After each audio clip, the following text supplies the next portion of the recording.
রমজানকে যে কদর করে না, রমজানেও যে গুনাহ করে, রমজানেও যে জাহান্নাম থেকে বাঁচার চেষ্টা করে না, রমজানেও যে জান্নাতের আমল করার চেষ্টা করে না, ভাই আমার, ছেলেরা আমার, বাবা আমার, পর্দার আড়ালের মা বোন আমার, সবাইকে এই শেষ কথা বলি। আল্লাহ রসুল বলছে, জিব্রাইল আইসা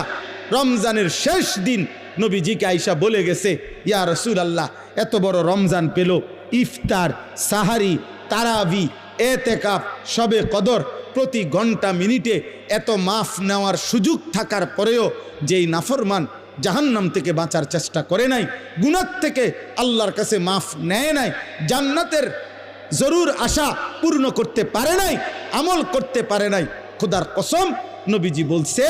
জিব্রাইল আইসা বলছে, ইয়া রাসূলুল্লাহ, এমন নাফরমানের উপরে আল্লাহর লানত, আল্লাহর লানত, লানত, লানত। নবী বলছে আমিন,